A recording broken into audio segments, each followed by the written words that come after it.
All right, welcome to Feedback Friday. Again, I just want to stress these videos are for clarification so that you could better understand the course and for connection, sometimes to me, sometimes to the college, sometimes to each other. So I want to get to the questions. If you didn't watch last week's video, I talked about the new art exhibit in Building 15 on South Campus. It's beautiful. You can still get extra credit. It's still open, so go back, check that out. Today I'm going to post a separate video so that this doesn't feel so long and talk to a good English professor friend who is overseeing some really cool workshops for students here at South Campus, and you can get extra credit for attending those. So we had some good questions come in. I want to get to those. Shout out to Elian and Carlotta, who both had great questions this week. It is always so helpful to be able to clarify. So I have a screen behind me. I'm going to get to that in a second. Elian asked about research. So how do I find an academic journal article? Great question. We have online library sources. When you go to your Sanjack main homepage, you can go to menu, quick links, get into that library. There are librarians online to help. You can go to online articles and into that database. So really helpful for finding research articles. If you are still having trouble, email me. I'll send you a quick video or just maybe a shortcut link. Also, you can go to Google Scholar. Just go into Google, type Google Scholar, and you can find great articles there. I'm seeing such great research from this assignment, really powerful statistics on social media, and it's linked to anxiety. It's been great. Another question that came in has been about like quizzes. What if I don't understand a question, or what if I think I got it right and it says I got it wrong? Please email me. I'm happy to clarify. The goal is not to punish anyone, but for us to learn. So I want to help clarify. Another question that came in is, where's the EQ test that I mentioned in this week's lecture? I created an interactive lecture because I want to make this experience a little more engaging. And I'm trying it out. So we'll see how it works. And I'm going to ask for feedback to say I liked it, I didn't like it. But in that lecture, it'll ask you to do the EQ assessment. And that is on page 2223 in your ebook. So if you go in, click in your ebook, it'll take you to the ebook. Scroll down to page 2223. You'll see it there. Now, another question came in about losing points on the journal prompt. So let me clarify this.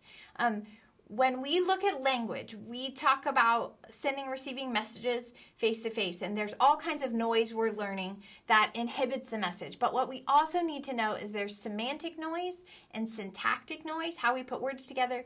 So we want to be great communicators, not just face-to-face, but also with our writing.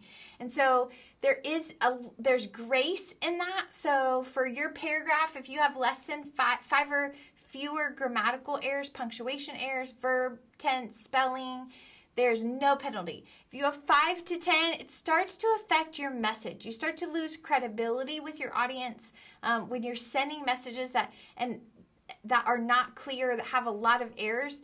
And then finally, if it's over 10, you'll lose up to 5 points for that. So I apologize if that wasn't clear on that grading process, but I want to tell you this, and this goes for everyone. If you lost points on grammar, for grammar, you can go back in, redo it, fix it, repost it. And I want to show you the quickest way, I think. Now, you can go to our Student Success Center online. Go to Sanjack's main page. We want to help students. So go to that Student Success Center. There are online people that you can say, hey, I have to submit this for a class. Can you help me catch any errors I might have? I encourage people when they're editing, read it slowly out loud. Usually you'll see the errors when you do that. But the fastest way that I have found, and I pulled up from a student in another class, just an anonymous discussion board. So I'm going to take his discussion board post and I'm going to copy it and put it into Word. If you'll post things in Word, oftentimes Word will actually catch most of the errors. So if you can see this, I'm going to make it a little bit bigger on here and zoom it in so that we can all see it together. I'm going to take myself off so it's a little bit clearer, and I'm going to highlight some of these errors for you. So you're going to see that where it says, you'll see a red line under that one. That's a quick typo error. So all you would do is go back in and change the spelling. You can right click on it and then just click, it'll fix it. Boom, that one is done. Okay, so we can move on. Another spelling error. Instead, right? Probably just a typo, a little bit tricky. So we fixed it. Again, surprisingly, another error we found.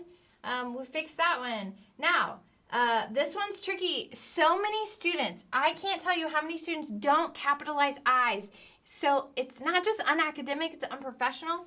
So we want to fix that. So you'll see some of these in here, and all I'm doing is right-clicking, and it'll fix it. Right-click, fix it. Nearly all of your issues, if you'll complete your post in Word, and then come back.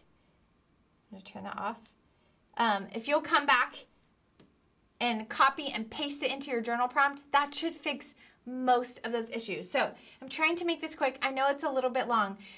Great question, so helpful. The goal is that we all be successful. So shout out to Carlotta and Elian for helping all of us be a little bit better this week. If you have any questions, concerns, as always, please don't hesitate to email.